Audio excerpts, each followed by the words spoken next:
The story we find ourselves in at the beginning of the week of April 14th, 2025 is very much one written in the water signs of Cancer and Pisces, specifically their third and final decans, where the fruits of our desires ripen, and we discover just exactly what lies at the end of the rainbow. Some may have found the pot of gold they were looking for, but now must carry the burden of its weight, while others are finding that reality doesn't quite match the dream they were sold on. Well, this week is all about what to do with the bag we are holding, whether it be full of gold, coal, or a little bit of both. Can we make peace with the parts of our reality that are proving not to be all that we hoped they would? Or is it time to cut our losses, lay the old dream to rest, and begin building the foundation for something new? Hello, everybody. Before we dive into the astrology for the week ahead, I just wanted to make a few quick channel updates. As many of you already know, Joji has officially stepped away from the channel to focus on other projects. I'll be taking over from here on out. I'm Kyle Pierce. Some of you know me from our longer form videos, or you remember me from when I co-hosted the weekly horoscopes, but stepped back to work on some longer form content, which you will see on the channel over the next couple months.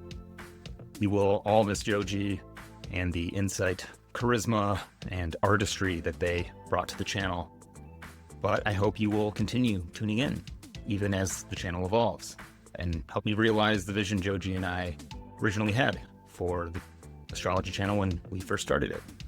I may experiment with the format of these weekly horoscopes for a bit until I find a way of doing them that is both sustainable for me and brings you the useful, relevant astrological insights you're looking for.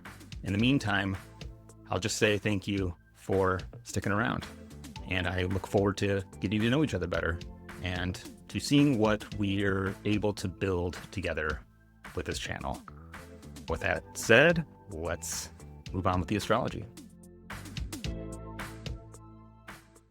So we start the week off with the moon in Scorpio, beginning the waning phase of the lunar cycle, coming off of the full moon in Libra on Saturday, April 12th. On Tuesday, we have Mars still in the final degrees of Cancer, but finally just about to finish out its protracted stay in the sign of its fall.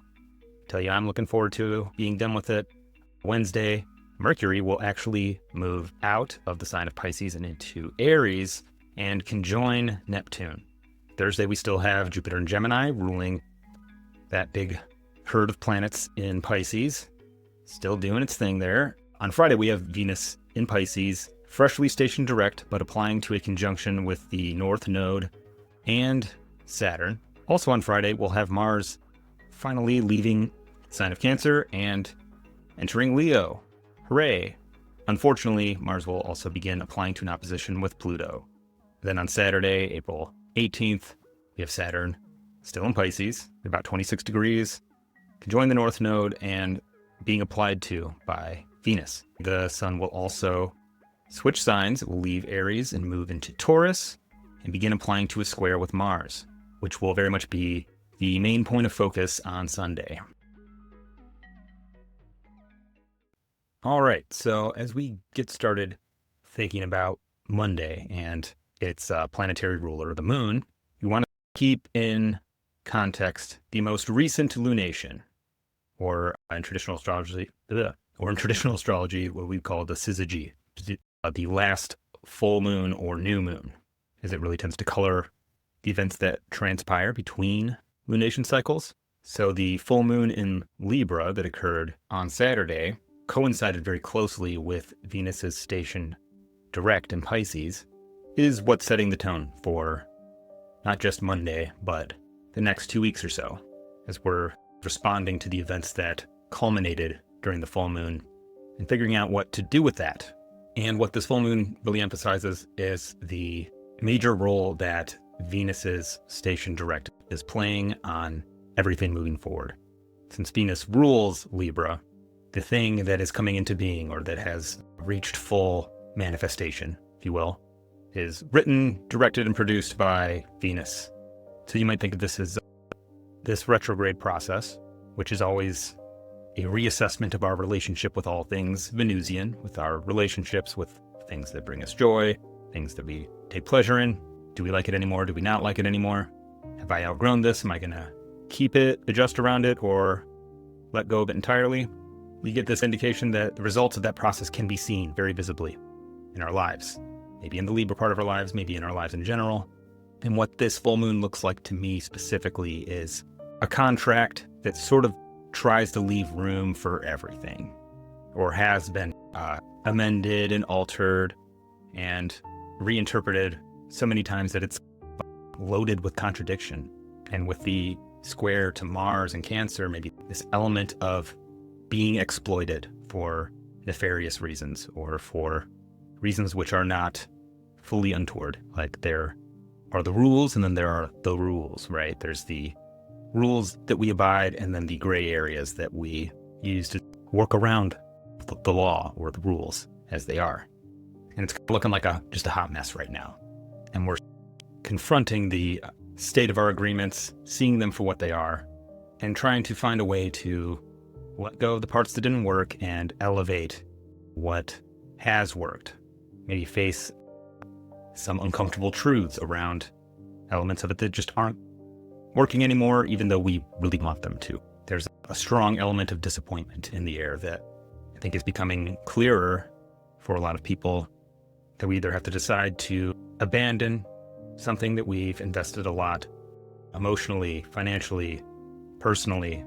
You put a lot of time or hope into building something that is not where you hoped it would be, and you either have to make peace with where it's at, recognize the truth of what it is, and move forward from there, recommitted to the task at hand, or we're cutting our losses. We're hopefully not falling into the trap of the sunk cost fallacy, where we've already put so much on the line for something that to give up on it now, or to accept its failure, would mean that we have to admit that we were wrong, or we have to write off what we actually lost. And I think there's certainly a capacity for some people to keep holding on through this, recommitted to a dead dream, that I would advise one to beware of doing that. It's an easy thing to do. Or if we are doing that, know exactly what it is that we're holding on to. So as we're looking at Monday with the moon in Scorpio, we see this very strong emphasis on the water signs. The moon will be applying to a trine with Venus, with Saturn, with Mercury, with Mars in Cancer over the next couple days while it's in Scorpio.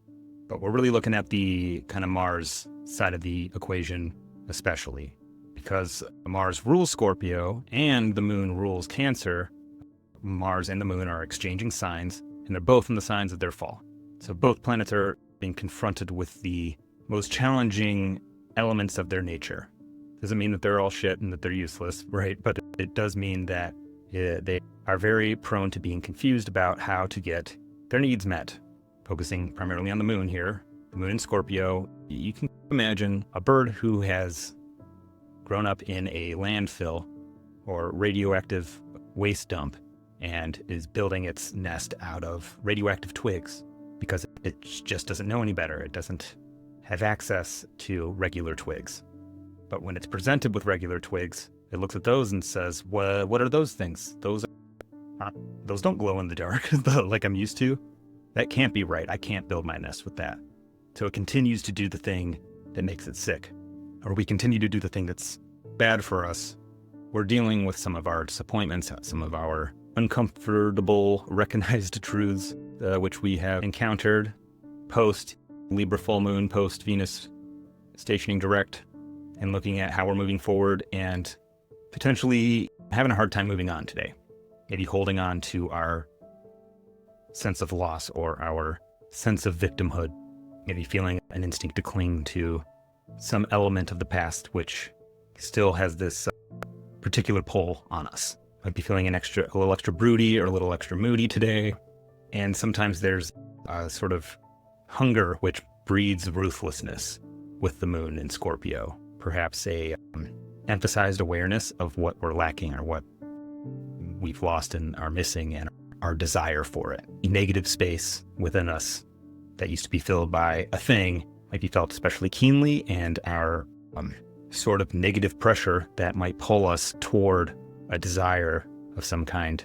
We want to both watch out for that it's not pulling us towards something that's bad or toxic or necrotic, something that it's already dead. It's done. It's a done deal, buddy. Just move on. But we can also use that hunger to accomplish things, to move us toward a new element, a new goal.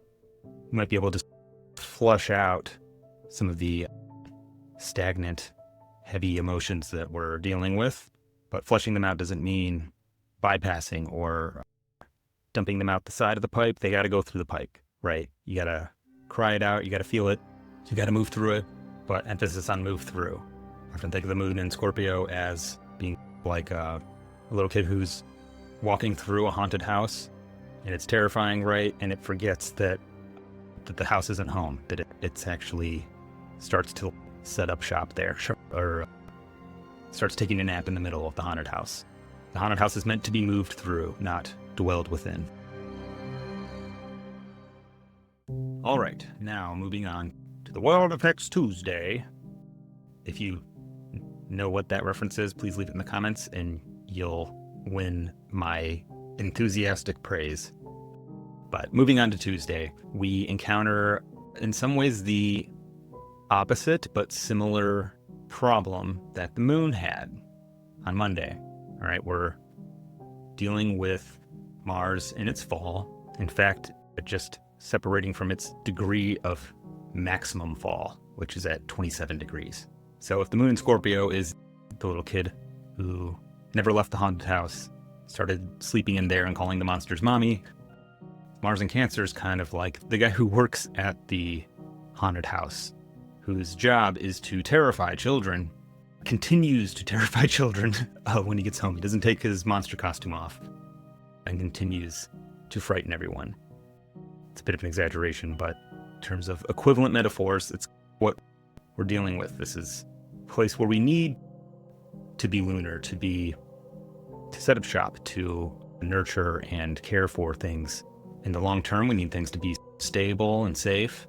But Mars is not about stable and safe. It's about fucking shit up, right? It's about going out in the world and doing Mars stuff.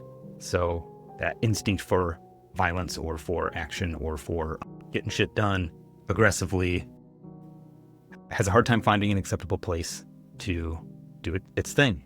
So we get a lot of maybe pent up anger, or we end up expressing anger in a lunar way, in a passive way, in a sulky, sullen, flippant kind of way, or we get ignoble Mars who punches below the belt, who goes after your grandma and your sister and hits you where it really hurts, maybe goes too far.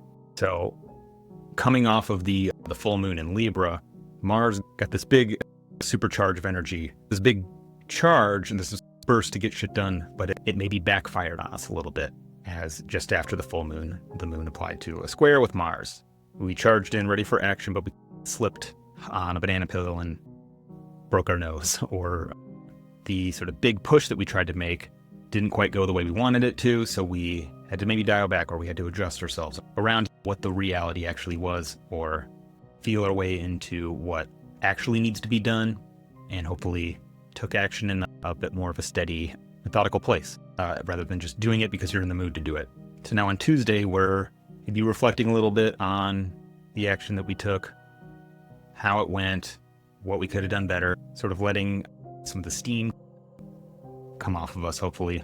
But we still have a lot of moon juice in the tank. And with Mars in Cancer, if we don't do something with it, it will tend to leak out all over the place and maybe hurt people we like, or we'll fuck up the things that we're trying to do because we're not coming from a steady place.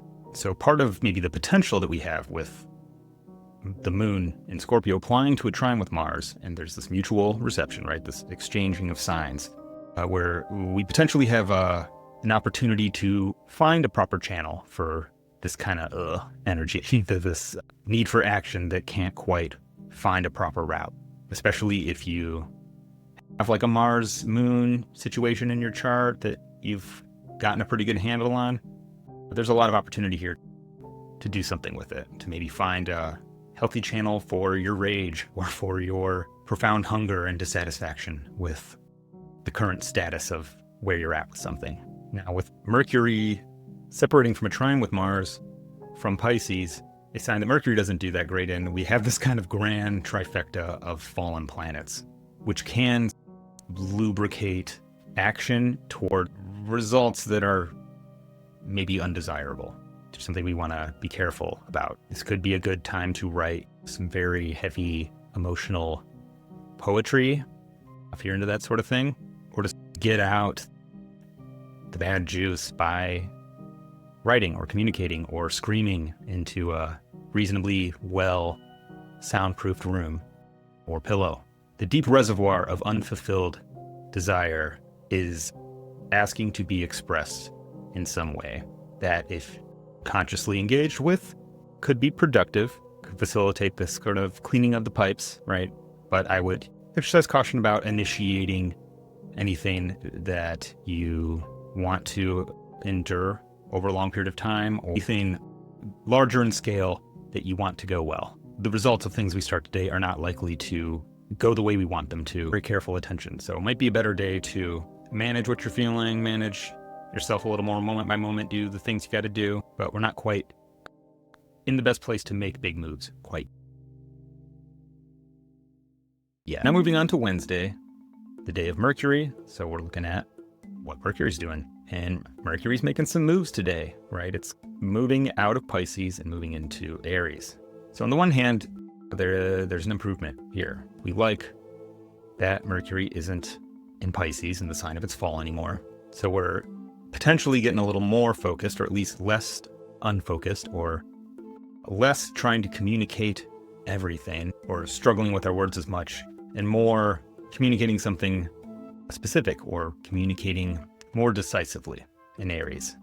And this is emphasized by the moon, which is separating from a trine with Mercury, close enough to lend its support, or the moon in early Sag, relentless enthusiasm and energy to what Mercury's doing. So the messages that we're receiving are likely to be more direct, more bold, a little more forceful, possibly aggressive, and possibly about somebody's hurt feelings because they're ruled by Mars and Cancer. You might see this kind of posturing, or maybe this kind of big talk, as part of what the conjunction with Neptune is doing, is bringing Mercury into what is becoming, has been becoming, and will continue to become increasingly fashionable, which is this kind of tough, bold, decisive ideal that we're shifting into. With Neptune and Pisces, the trend was being mystical and open to everything and being Jesus, being accepting and altruistic and all-knowing, maybe tolerant of different peoples or different situations. Now with Neptune and Aries, that's not really what's cool anymore. We're into being really loud and declarative about our stance on things. In fact, it's really cool to take a stance on something and to boldly assert it whenever possible, and perhaps fight for it. Fighting is hot right now. Being tough and not giving a fuck about what other people think of you is cool right now. So Mercury is going to be talking about that, or perhaps talking in that style, trying it out. So expect to see verbal representations of that in your immediate surroundings. Perhaps your kids will be repeating some shit they heard on YouTube that will sound like that. But while we're moving out of Mercury in Pisces, so clear, more direct, more bold, all that, but we're moving out of the ocean and into a big steaming bowl of soup. It's still not going to be especially clear being conjoined Neptune. Neptune is not a great friend of Mercury or Mercury-related things. Not great for organization or for clearly defining what something is or giving it a name that sticks. This is like the putting labels on your containers, but your roommate keeps filling your casserole container with peanut butter and jelly sandwiches, or the things which are contained within a category are going to grow outside of the label or the box in which you try to place them in. So I'm the king of the mountain becomes I'm the king of the state of Ohio. I'm the king of both Mars and Alpha Centauri. I'm the king of the universe, right? You might see grandiose declarations which don't match the reality behind them. I would also be careful about making sure that your messages are going to the people that you want them to go to, that you're not accidentally hitting send all on your emails or leaning on the intercom button when you're telling your coworker about your latest romantic conquest or something, because the potential for communications to expand beyond where we attempt to send them is pretty high and emphasized by what the moon is doing in Sagittarius. Is that first decan of Sagittarius is the going viral decan. It's Mercury ruled, and its particular mode of action is the rapid dissemination of a message or of something which has the ability to jump from one vessel to the next. Watch out for computer viruses as well. Don't download any files that come in emails promising to grow your dick 4 inches in 2 weeks. It's probably not going to happen, and your data might get leaked to people you don't want it to get leaked to. It may, however, be of some use to you if you want your video of you playing with your lightsaber in the garage to go viral. But in general, I would encourage you not to write me checks that your ass can't catch, to boast of great deeds that you've never accomplished or that you are not willing to back up with action. However, as we move into Thursday, Jupiter is in Gemini at 18 degrees. And while Venus's station direct has been really the focal point of the last couple weeks, Jupiter really has had a lot on its shoulders. It's in charge of the Pisces stellium. There have been many planets looking to Jupiter for guidance, for direction. And while Jupiter has strength in air signs, it has the ability to do things of a sort of generically Jupiterian nature. There are certainly ideas to inspire with in Gemini. The issue with Jupiter in Gemini often centers around the multiplicity of perspectives it affirms or brings into the equation. There is a proliferation of opinions and narratives which will continue to reach cacophonous volumes. It's certainly not over yet. And now that Mercury is direct and back in Aries, there is a shift in what Jupiter has to operate with, because it's now receiving instructions or significations, thematic input from Mercury in Aries, conjunct Neptune. And once again, we have the moon closely associated with the ruler of the day. The moon is applying to an opposition with Jupiter early in the morning from Sagittarius, from a sign that Jupiter rules. So we're getting reception and we're getting visible manifestations of what Jupiter's doing. It makes it real. So we're trying to make sense of overly inflated rhetoric brought to you by Mercury and Aries. We're being offered a multitude of perspectives on this kind of macho talk or this talking shit that is maybe happening within our lives or within the public sphere.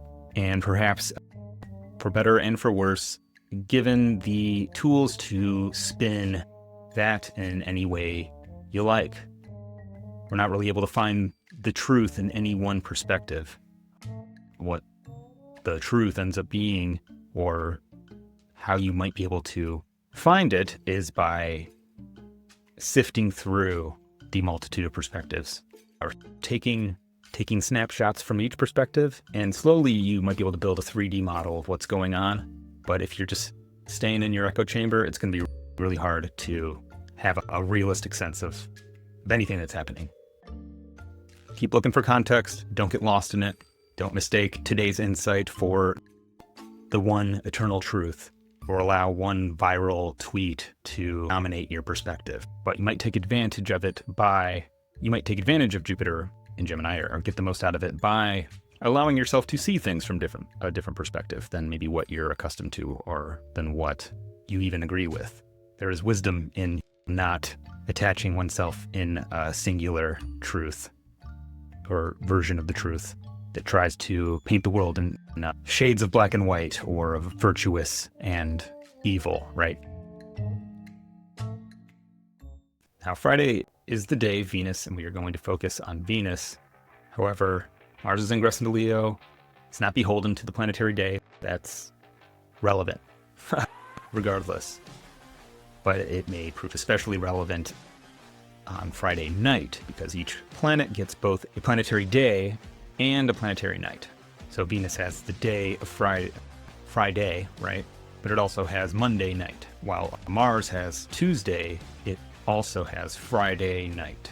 Consider Mars in Leo when you make your Friday night plans. Could be great for pushing yourself outside of your comfort zone, maybe going out, having some experiences that boost your confidence, right? Or you may find yourself a little able to perform confidence that you're not necessarily innately endowed with. Or you may encounter people who are doing the same thing too. There's going to be a lot of, we'll say, projection of a sort of idealized, maybe even cartoonish masculine fantasy. That may be your thing, and that's cool. But that can also lead to the potential for some extra performative bravado or a chest puffing, maybe fights between bros over hoes. But like I said, good if you want to work on your confidence a little bit. It's going to be trine, Mercury conjunct Neptune. There's an emphasis on take visible action or backing up your posturing with action, but perhaps being a little too defensive of one's image. Mars in Leo can be a little touchy about how it's perceived or is often willing to fight in order to maintain an image. There's going to be broader themes around the competition for attention. If you already felt like there were a lot of different agents in the world competing for your attention, well, it's likely going to reach a whole new level and probably go too far. To be trine Neptune and opposing Pluto, don't be surprised if you see corporations going to extreme lengths in order to hijack your attention, to dazzle you with spectacle and market, dick pills to you, or whatever it may be. We'll talk more about that next week. Anyway, back to Venus. This is Venus's day. Venus still stationed direct, but it's moving very slowly. She is not all systems go quite yet.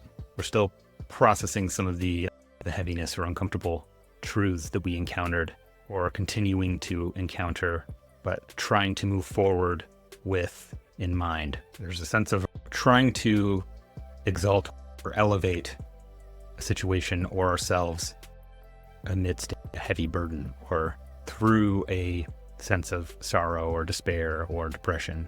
Now, Venus standard accommodation can be very good for making commitments.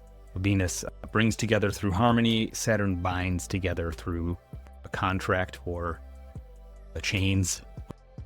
It's not the election I would choose for a marriage, but if you were to say, commit yourself to a artistic or in spiritual endeavor, Friday, you may find that you're able to find a certain amount of joy within the parameters that you set for yourself, or find some joy in more disciplined activities. Maybe able to see those activities which you don't normally see as a grind as perhaps more enjoyable or more beautiful because of how they fit into the larger picture of your life.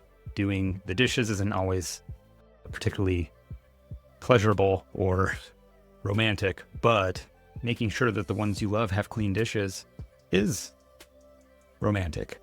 If you treat it as such, it should be. Sometimes those things that are taken for granted aren't given the kind of love and attention that perhaps they're more deserving of. So a good day to perform some mundane and dreary tasks for your significant other, perhaps in lingerie, or simply because it makes you happy to do things for the ones you love.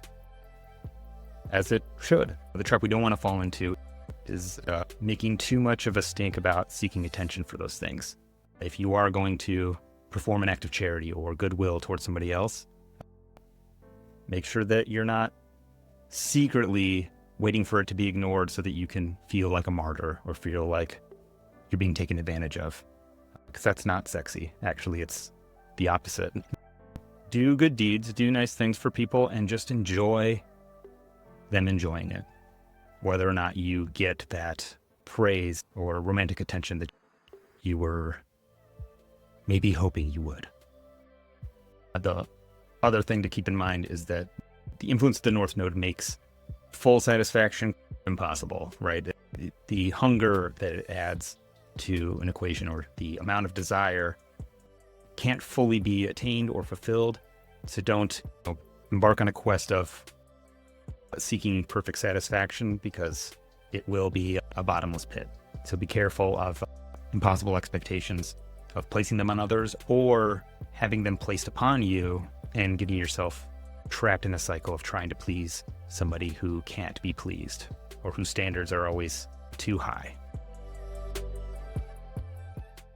Now let's just keep it rolling into Saturday, where we get a similar theme as Venus is continuing to apply to a conjunction with Saturn. So the Saturn and the Venus are very much intertwined. So much of what is true about Friday can be very much true about Saturday, but the emphasis is more on the Saturn side of things. And often what is the case with Saturday is that if you have done your duties for the week, you get to relax and enjoy yourself, in which case, hey, you got Venus there to hang out. Could be a really great Saturday as long as you've done everything that you need to do. However, it may be a bummer, especially because if you didn't do what you're supposed to do and you have to make up for it today, there may be really cool stuff you're missing out on.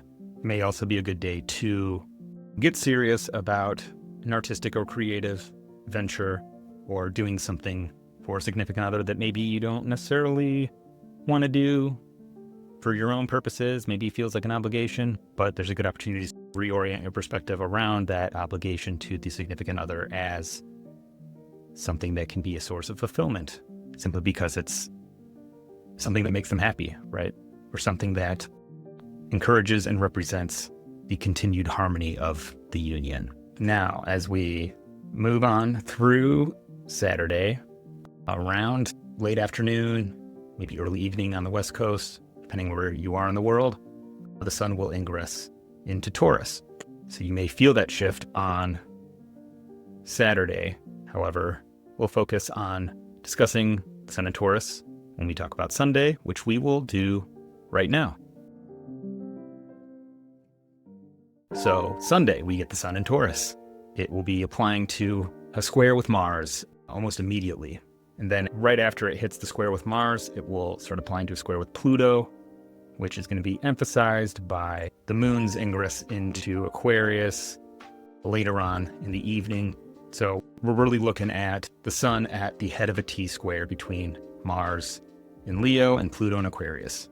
With the sun entering Taurus, we're really shifting gears overall from that early springtime, that sort of ignition or initiation into the new season, into acting, into doing, into getting things off the ground. From that into a more stabilizing mode. You got things in motion during Aries season, and now we're trying to figure out how to keep them in motion. Now that we have it going, how do we plan for its continuity? What is that going to look like on a day-to-day basis?